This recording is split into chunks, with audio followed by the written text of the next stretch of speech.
Hey Turners, Daniel from Turner's Warehouse, and I have a special thing for you today. We were sent this awesome laser, look at that. And it is from Wizmaker. It is the model Wand, and so I'm gonna be putting it together, and we're gonna be testing it out and letting you know what we think. So let's go put it together and test it out.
All right, so I did go ahead and move this to a more ventilated area out here in our shop. And what you're gonna wanna make sure is that you have something underneath your material so that it doesn't, when it goes, if you're cutting through your material, you don't want it to go through onto your table or whatever you're doing. You don't wanna start a fire. Another piece of wood is okay. It's not the most ideal. Preferably you get like a piece of aluminum or honeycomb or something like that, but just make sure you have something protecting it. So I'm gonna get this hooked up to the computer right now, and from there we're going to do some tests. We're going to do some surface engraving and some cuts, so we'll see how they come out after this. So to start off on any project, this is going to be very important. What you're going to want to do is place your laser over the material. And on this one specifically, to get it to focus, we are going to flip this focus dial down. We're going to undo the screw and let it fall till it touches. Tighten that back up. Bring the dial back around so that it's not touching anymore and doesn't hit anything during our engraving. And now it is focused and ready to go. Okay, so now we have the laser focused. It's plugged in to the power and to the computer. So we're going to get this hooked up to Lightburn. That is the program that we use over at Turner's Warehouse. So I'm gonna switch over to the computer now and show you how to hook that up. So if you go over to the bottom where your settings are on the main page of Lightburn, you'll see devices. Go ahead and click on devices. All right, and then once devices comes up, you're going to, with some lasers, you can do the Find My Laser. With this one, we're going to create it manually. So hit that, scroll down until you see GRBL, select it, hit next. We're going to select serial USB, so make sure that one is selected, hit next, and then name it whatever you want. I'm gonna name ours Wand because that's what it is. And underneath you'll see machine units. This is a diode, so we're going to keep that. If yours is on the CO2 or Galvo, switch it over to diode for the millimeter/min. Then at the bottom you'll see the bed length, which is the area that we can engrave, and or work area as they call it. And for us, using the wand, it is 300 by 300. So after we put that in, hit next. You're going to want to have auto home selected, and then front left, we'll keep that for right now. And hit next, hit finish. Okay, and you should be good to go. Yep, our laser just homed in the correct corner, so we are set to go. Now, what I'm going to do here is I'm just going to add a couple shapes. so I can get used to how this thing works, and we'll see how it goes. So I'm making a square, and we are starting with 3,000 speed. So I'm gonna bring that down to 1,000, 20 power, and we'll do a single pass and we'll see how that comes out.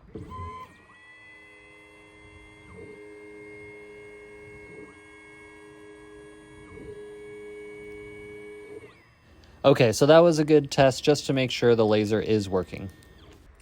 All right, so for anybody who's using a new material, I highly recommend doing a material test on anything.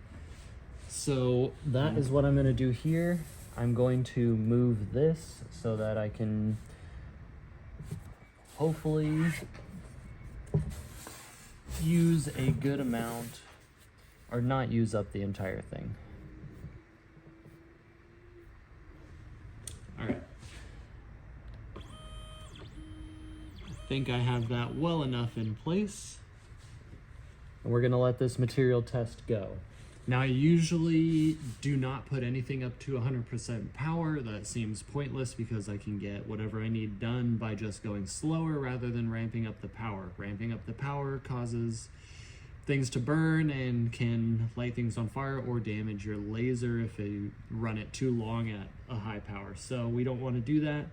I also have the speed in increments of 500, so we'll see how it goes. Right now it is set up to do lines, and after lines we will do fill. So here we go.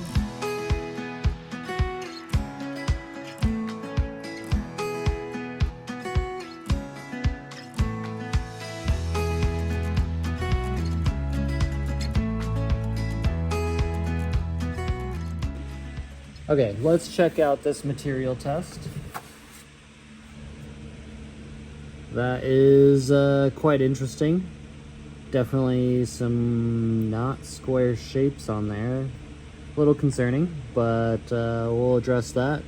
Now, we can obviously see the side and the bottom are way too dark compared to everything else, but we will fix that as well. So let's give our second material run a pass and see how that does.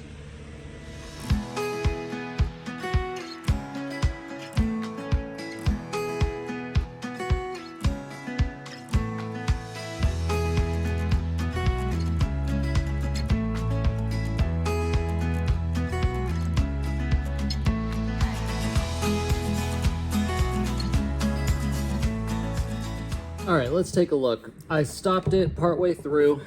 It didn't seem like I needed to go any farther. Let's get that in frame. Because you can see anything 500 going along this line right here, we probably aren't going to use. It's really dark, and if we're doing something that deep, we'll probably just be doing a cut. So we've got our testers, we know what we're working with, so let's cut something. So now I'm just gonna go back and again do a basic square just so we can get the cut depth correct. And we'll make it small so we're not wasting too much. And then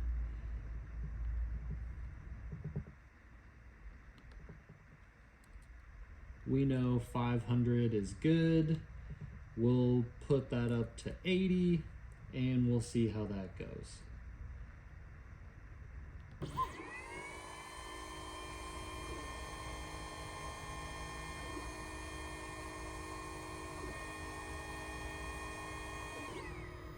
All right, let's see if we cut through.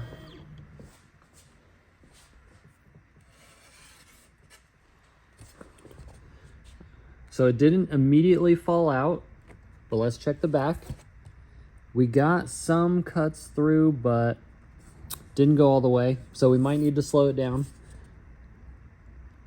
Pushing it, not coming through. So we're gonna try again.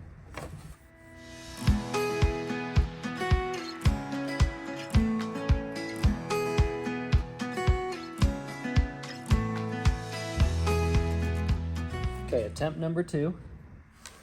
And there we go. we went through, we've got our piece. And we also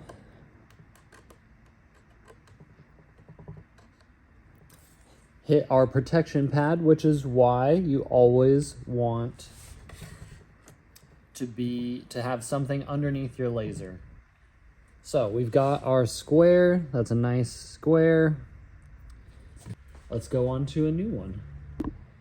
Okay, so now that we've done our cut, I'm going to grab an image and import it into our canvas.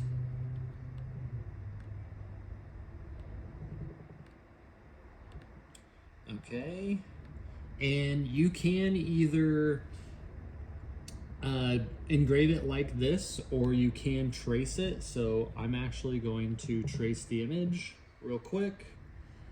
Hit OK, and we have now an image that we can engrave and a line or fill that we can engrave. So I'm actually going to stop showing the image so that we just have the line and the fill. And I switched it over to a fill, and we're gonna see how this goes. Now, based upon what we've already seen with our material test, we know that we probably want to be around 4,000 at 20 power. So we'll give that a go and see how it looks.